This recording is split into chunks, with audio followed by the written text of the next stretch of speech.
out and everyone can interact a little bit. There's been a few different sessions of late, none that have dealt specifically with CV and interview tips.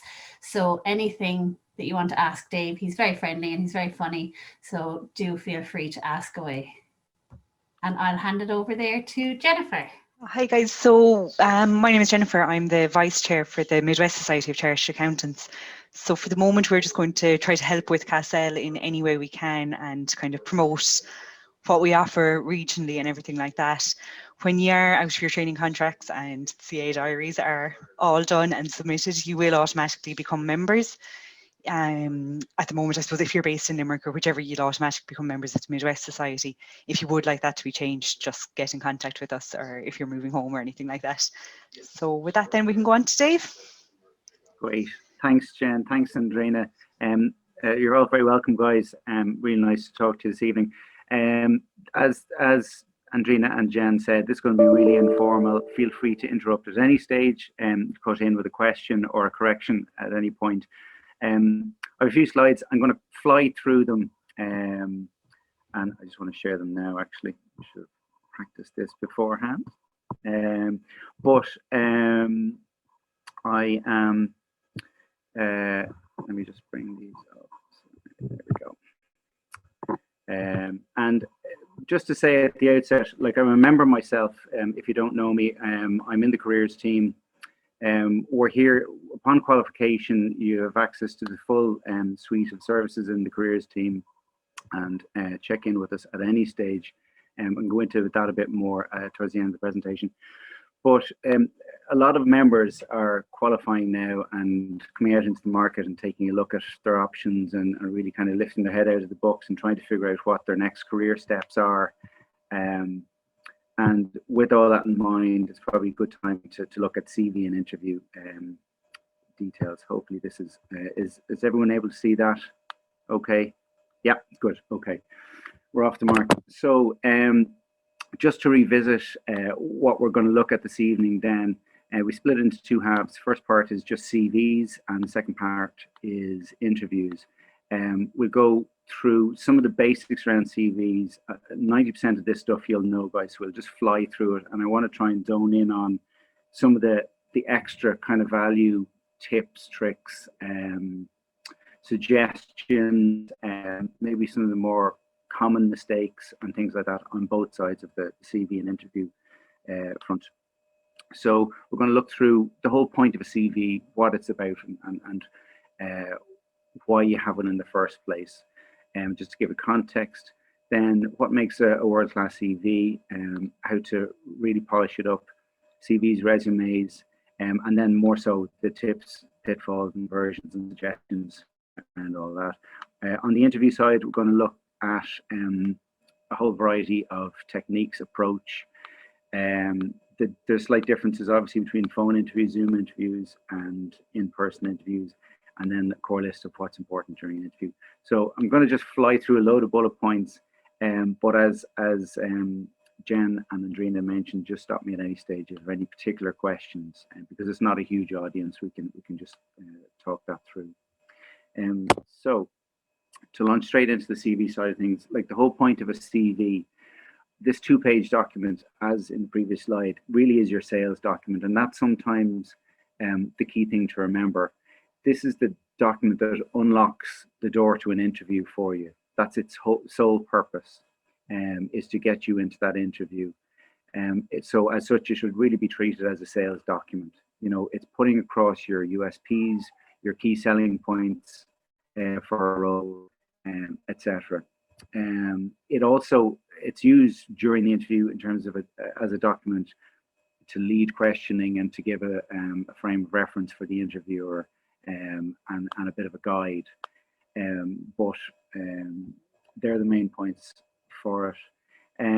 Then it outlines also your path, your ambitions. So we'll have a look at a template for one shortly, and the profile will outline where you want to go with your career path, and you can customize that with each application.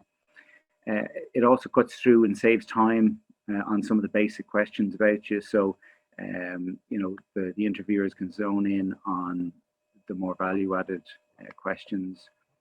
It also, the chronological element to your CV and any gaps or will become visible on your CV. That's a kind of a guide for the interviewer as to, like, for example, yesterday I was talking to a newly qualified and they were sort of saying, well, I presume I don't put on like that I was in a J1 for summer last year and stuff like that. Whereas I would recommend actually putting in a one line, highlighting that you were in the States for 3, 4, 5 months, because at least then you don't have a gap and an interviewer or an employer isn't questioning, what you were doing for 6 months. And then the final reasoning around a CV is to indicate your personality, your interest, give a flavor, add a little bit of color. The whole point, again, just the final points there would be that it's the value add that you're bringing to the organization. Sorry, spelling error there, which is probably one of the key points around CV as well. That's you want to kind of indicate your differentiation, your differentiation points, your USP, and the value add you're bringing across. That's the whole point of a CV and the purpose.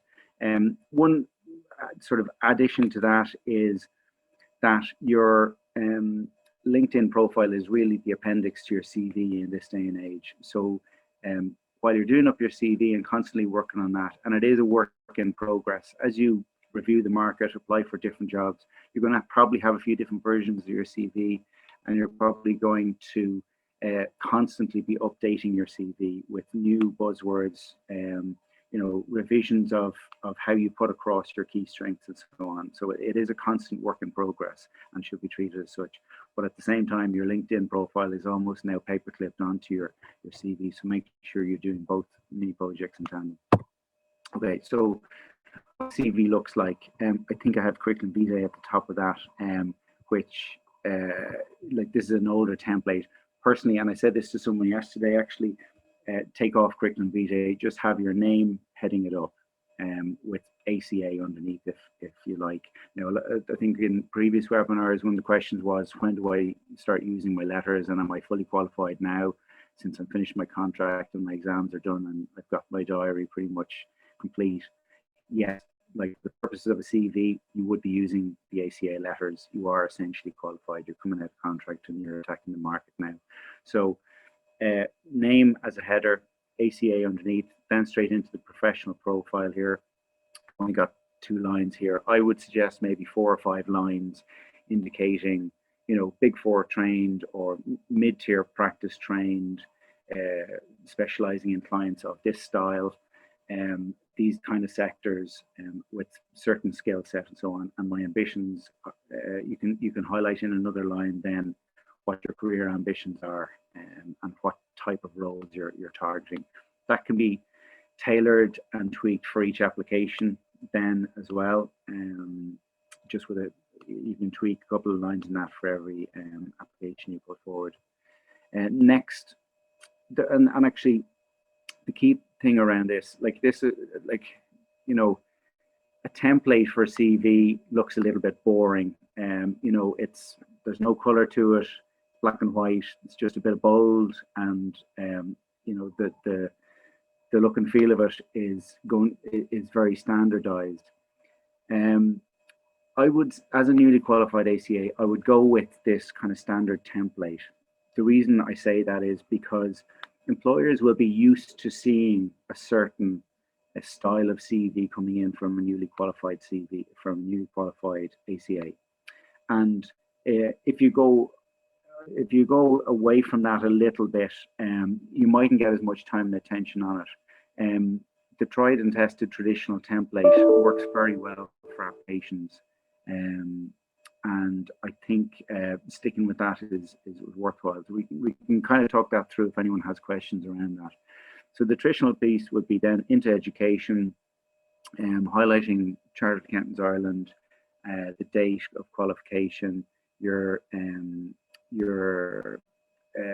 undergraduate degree there as well. One thing that's left out in that I note is the mark achieved, for example, 2-1 or 2-2. I definitely be putting that in there. Leaving cert, you might want to put in 480, 520 points, whatever in there as well. And again, anything that is a selling point or a unique differentiator, get that onto your academia or into your work experience as well. So then next piece being career history. It's good to lay it out in the fashion that I have it here. So you have the name of the company that you're or the practice that you're working for, the dates that you've been there and been training with them, even down to the month. Your title, whether it's audit senior currently or audit trainee. I'd say if you're at the latter end of your traineeship, keep it as audit senior, and then into the responsibilities. Now, what I would say, a couple of things on this. If the practice isn't terribly well known, it might be, say, a mid-tier practice. You want to give a little bit of context to the reader and to the employer on that. So it might be that you need to put in a line or two under that saying, 5-partner firm with 45 employees, with a variety of clients, focusing on a variety of clients, but predominantly this, that, or the other. Just gives a little bit of context to the employers, so they understand where you're coming from and what kind of level of client you might have been working with, for example. Then on the responsibility side, like what a lot of people do is they would list out their duties and responsibilities without really giving context to it. So one thing that's really good to ask yourself in relation to this piece of your CV is after each line, just ask, so what? So, what value add does it bring to the employer or to the reader? Does it highlight any kind of value add and key achievement? And that's what you're constantly looking for with each line in this piece of the CV in particular. Now, another way you can do it, as is done here, is to split it out under key achievements. So you can do it in a 2-tier. So responsibilities and duties were laid out like this. And then under that, you can have key achievements. So if you were an audit senior, for example, you might have all the duties of an audit senior, but then there were particular jobs that you worked on that you were highly commended for. And you might have got praise and feedback from clients, or there might be projects that you worked on that you got praised for, and that's where you'd put in a couple of bullet points underneath for key achievements. Again, it's just that little bit of a sales mentality.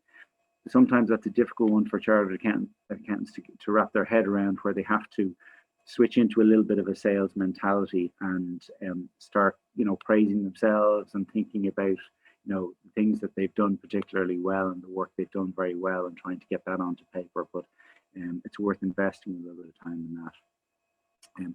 This is kind of a short one. Like I've split this here between the CV being 2 pages and a resume being 1 page. Like a resume would be an Americanized 1-page summary version of your CV.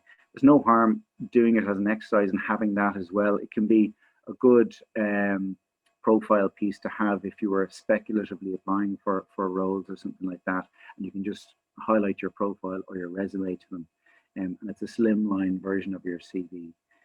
But typically a CV would be 2 full pages, and ending up with your interests and hobbies, and that's the piece that gives a little bit of color.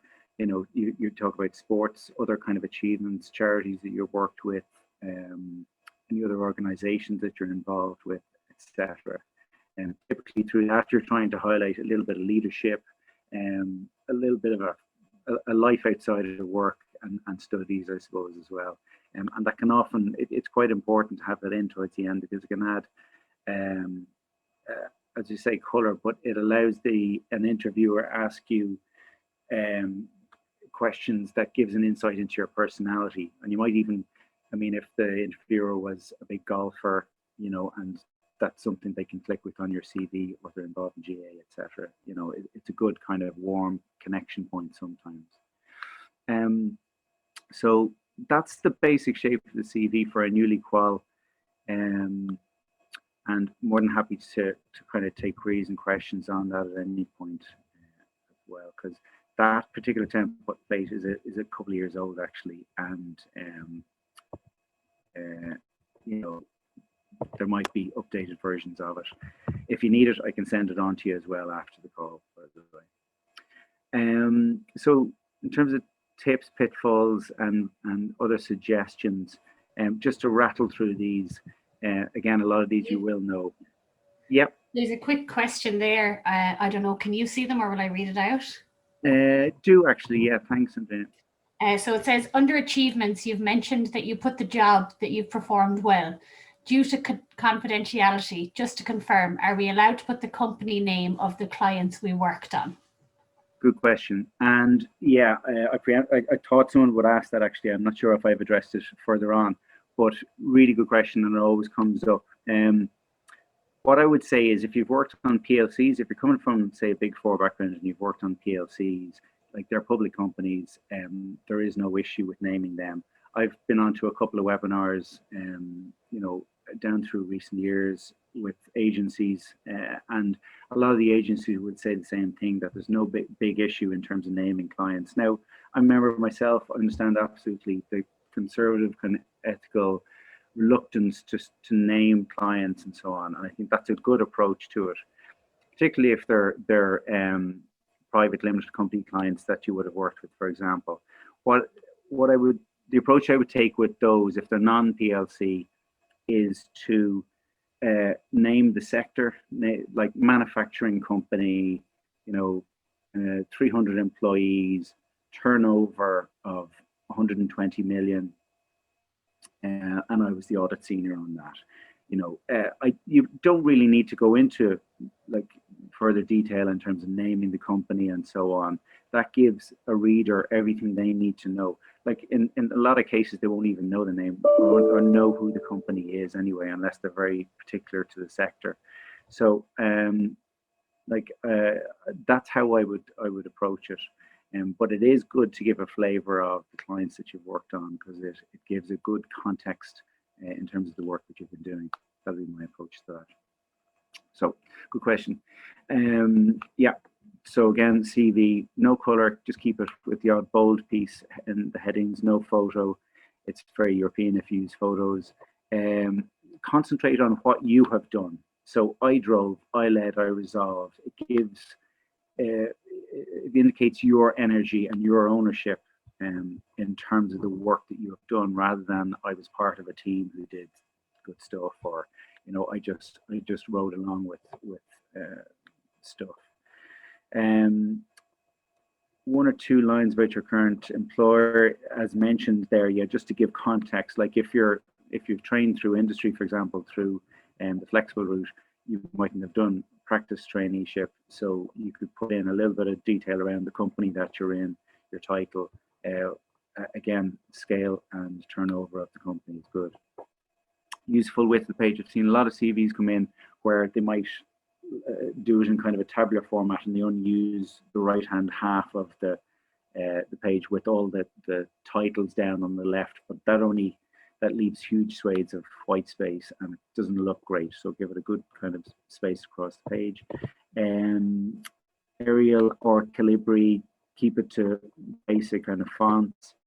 And one thing that sometimes gets forgotten, I was talking to a member actually today, and she was brilliant, and again kind of understated her brilliance, but forgot to and I was asking, like, what was your annual rating? She would have been in a top 8 firm, and they would do annual reviews, and sometimes the larger firms give a rating 1 to 5.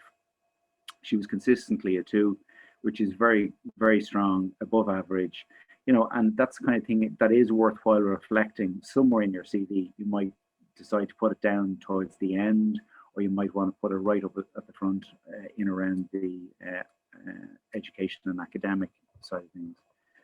So naming clients where suitable, that's the piece where we just kind of talk that through. You can name clients like if they're CRHs and Microsofts that you worked on, or as mentioned there, just give a context of the sector and the size of the company. And then you can have a few different versions of your CV. So the key here, and the message is really just to treat it like a work in progress, constantly chip away at it. It's never really done. A lot of people do up their CV, package it up, and then they file it away ready to fling out whenever they need to. The reality is that you should constantly evolve it and work on it. That's okay. So a few more points. Sorry, there's a never-ending list on this. I think, Andrea, you said I was going to be funny. I don't know if it's that funny. So, CV tips continued. Academic results, yeah. Make sure you have your points in there and your grades. That's one piece that often gets forgotten. Punchy, not long-winded. You know, when you're putting in your duties, like rather than long narrative style points, keep them punchy. Cover letter, we might come back to that. Like, it's a very traditional kind of a thing, the cover letter, you know, and should I write a cover letter with every application I put in? I'm going to tackle that in further slides, and there's a profile summary that can be used for that as well. Profile summary, when you go into like apply for some of the bigger multinationals, for example, they'll put you in through a HR hub, and you have to type in all your details, attach a CV, and write in a little piece on why I'm suited to this role. So the profile summary I outlined in a couple of minutes will work well with that, I think. But at the end of your CV, strong references are available on request. If you're immediately available and you happen to have a couple of written references to hand, there's no harm scanning those and having them, like sending them into a direct application to enhance your application and give it a bit more credibility and strength if they really sing your praises. It's not often done, but it can be a nice differentiator. Include, as we said there, charity work societies, events, if you've written articles, etc. Make sure all those are included in your CV. Spelling, make sure the spelling's good. Some ridiculous statistic like 90% of CVs have spelling mistakes in them, so scan it and recheck and scan it again and again. Focus on getting across your competencies. That is, like, particularly from a HR perspective, they will want to see like your skills, your competencies, your soft skills. Like, one of the top things that recruiters here at the moment from their clients that they want to see from a newly qual is, you know, good, strong, professional communicator. If they're not a good communicator, don't bother sending them on to me. When you're screening clients for us or candidates for us, like, don't send us the ones who aren't good communicators. So be vigilant of that when, and we'll come to that piece as well in the interview talk. Identify your USP, what differentiates you, and constantly be looking to where's the extra little piece that differentiates you from your colleagues and peers, really, because at this time of the year, everybody's coming out of qualification, and there's going to be a lot of ACAs coming onto the market over the next month, 2 months, and you're going to be looking for ways to stand out a little bit. Having a really well tailored CV is one way, but if there are any little pieces that make you stand apart, make sure they're on your CV. System skills then is sometimes forgotten as well. You know, if you have exposure to certain accountancy packages, etc., when you're working with clients, get them onto your list of skill sets. Quick summary, that's the profile summary example that a recruiter would send on. It's useful if you're going through a portal in terms of a direct application yourself to have something like that describing yourself as an outline. You know, so just as an example of that. We'll launch straight into the interview side of things, and I'll fly through this quickly.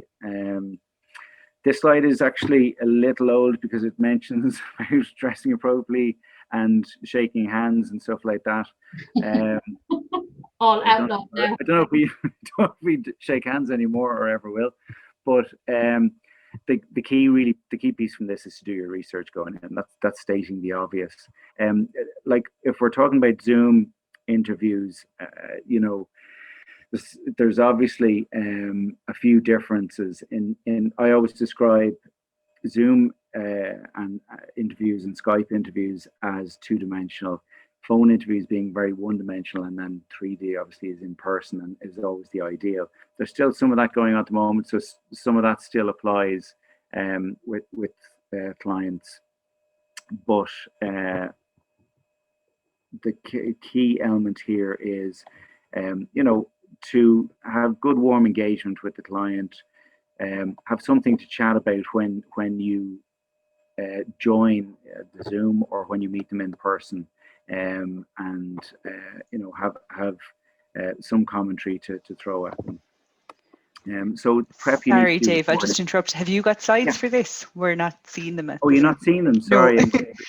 Okay, apologies. Oh, you're okay. Thanks. Thank you. Let me just see. Sorry, I'm going through them here. I thought they were being shared. Can you see that now? Yeah, we can. Thanks. Okay, great. So that was the last slide I was just mentioning there, in terms of do your research and have an initial warm chat with them. So before the interview, the prep you need to do, and this is the key really to a good interview, is the preparation you do beforehand.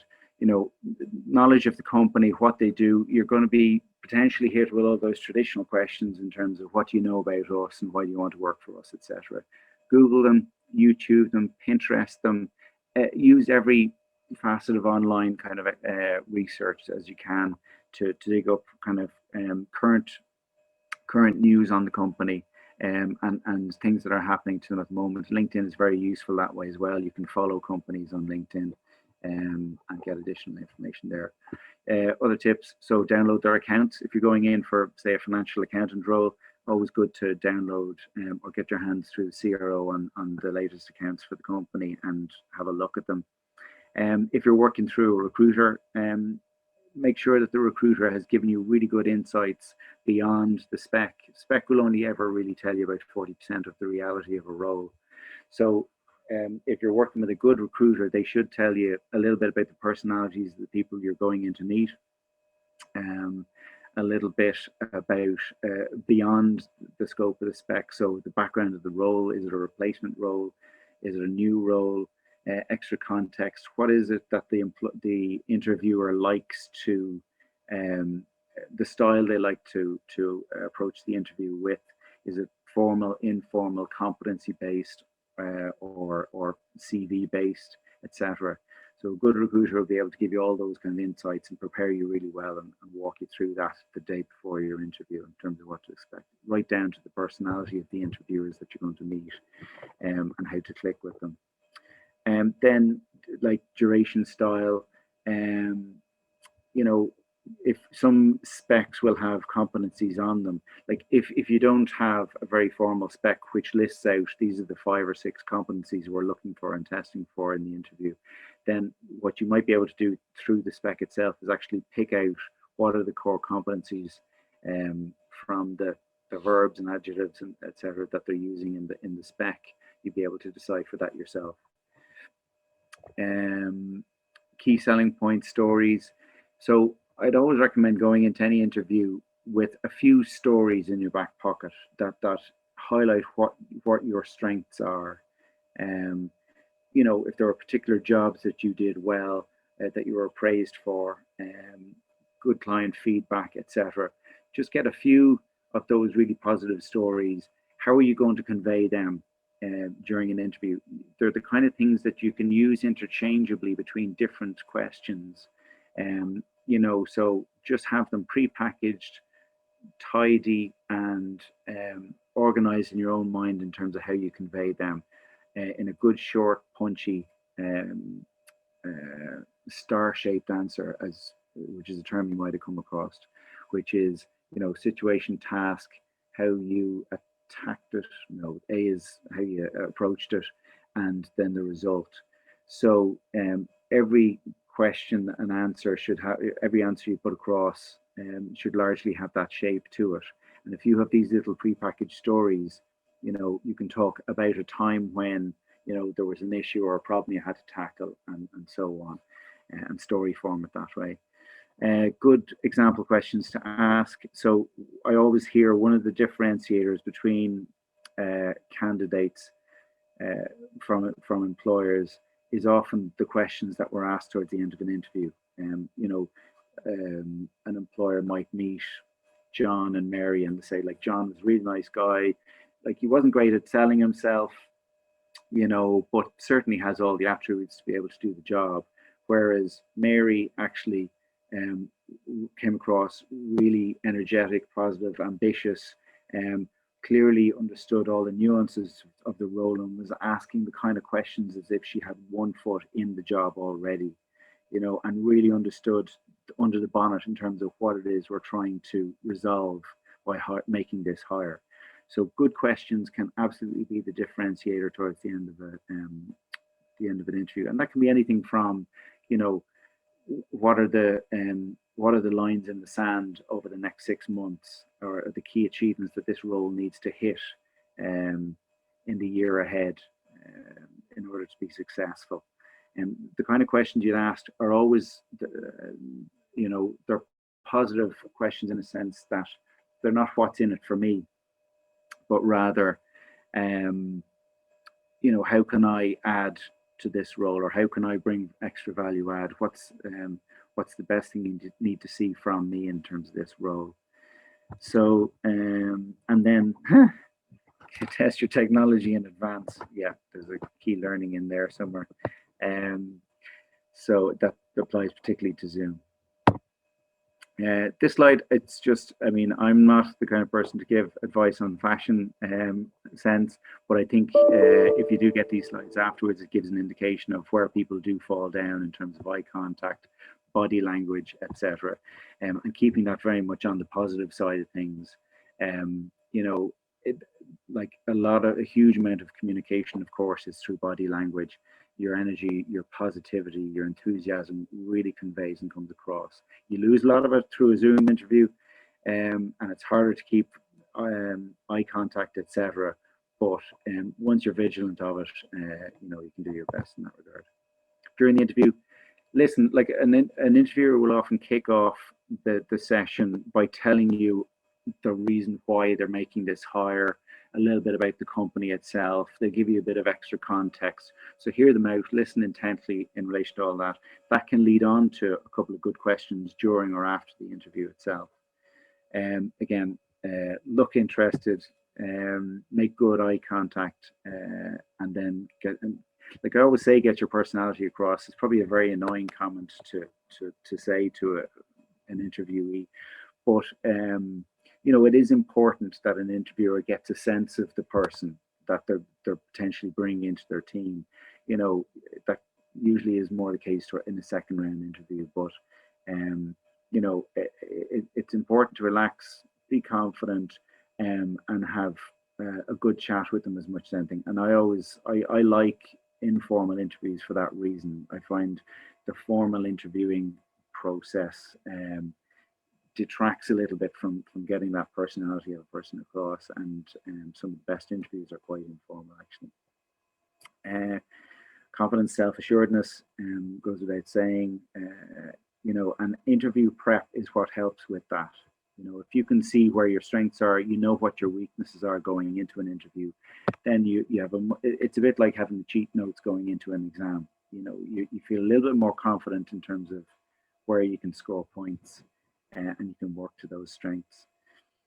Make sure you've practiced those storyboard answers we mentioned, and really dissect the spec. If I'm doing an interview prep with someone, I'll start off by talking to them about the personalities that they're going in to meet.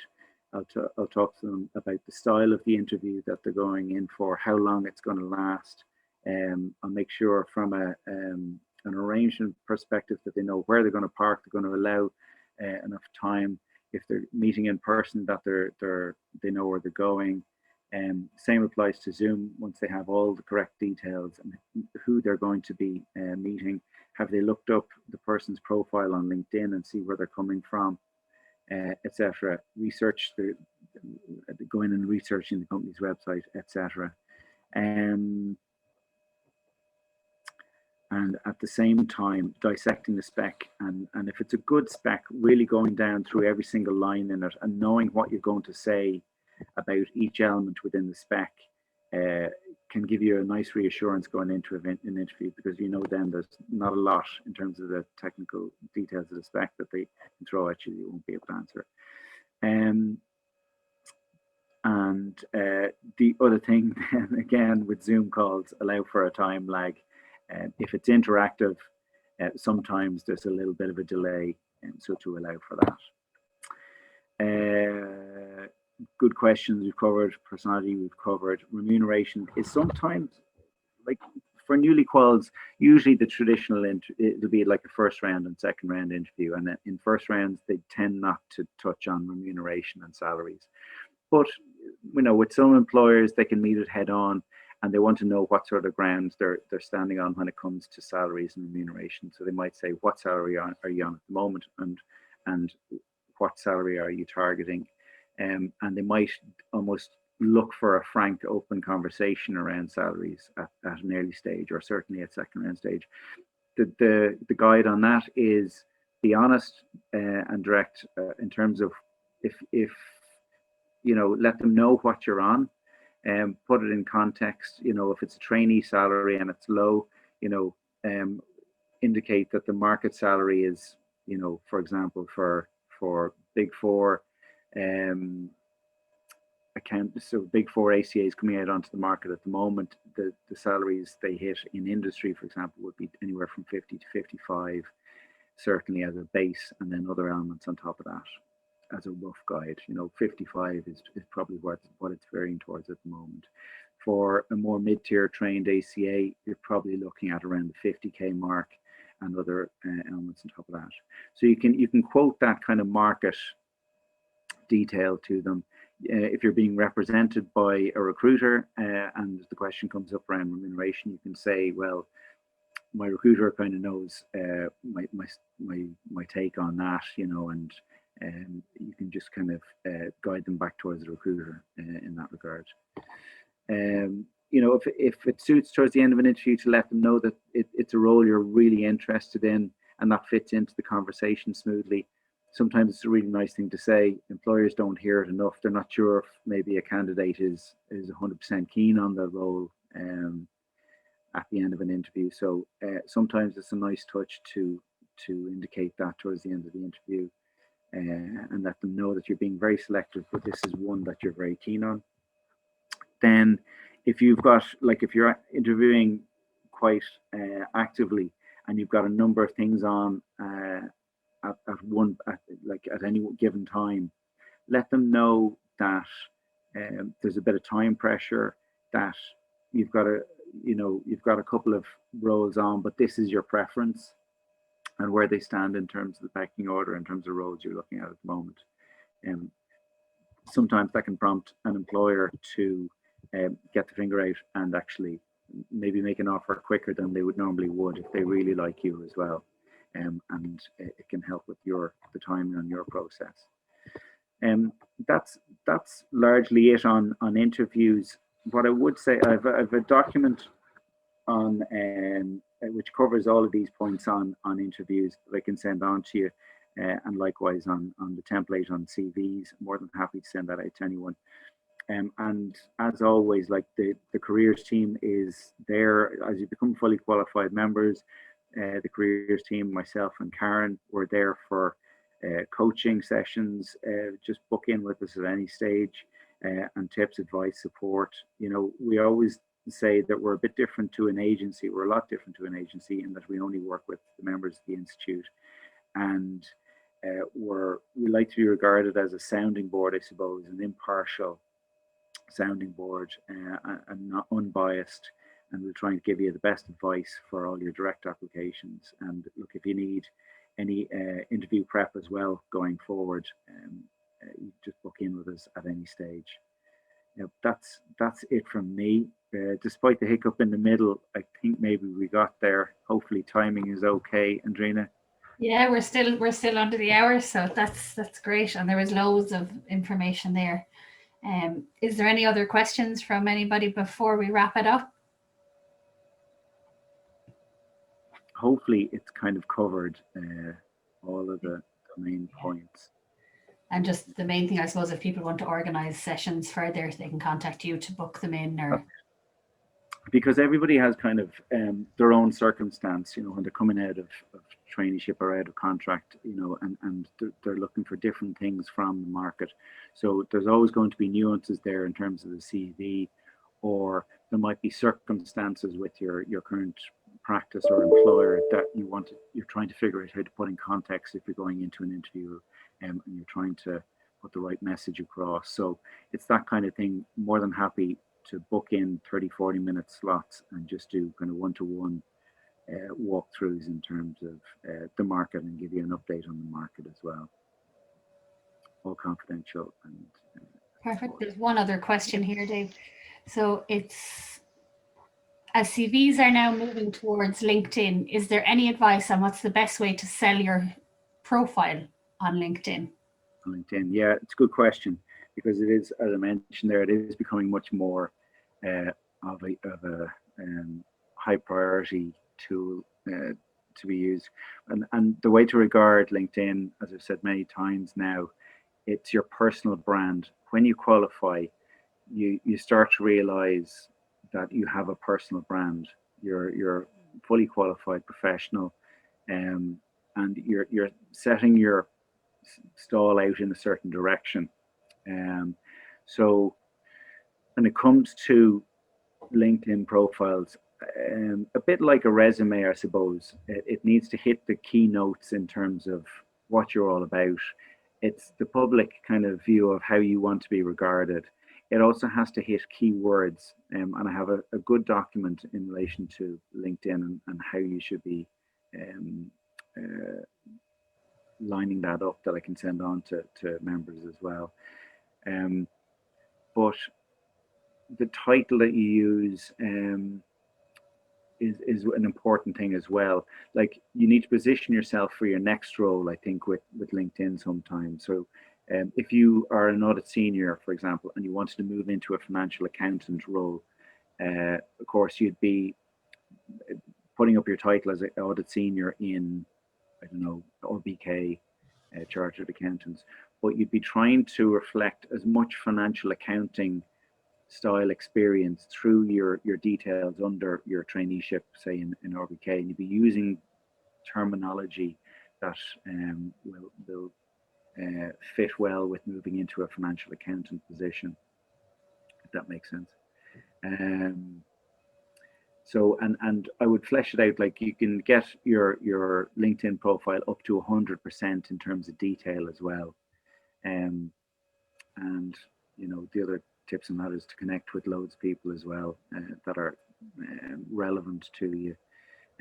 Join all the groups in terms of chartered accounting, or any other groups that are relevant to your sector and your interests, etc. And just keep, again, a bit like the CV, LinkedIn is just something that you keep chipping away at week on week, particularly at this juncture where you're probably looking at the market. And the more active you are in terms of updating that profile, the more prominence your profile will get, the more it'll rise to the top, the more it'll be seen by HR and recruiters and so on.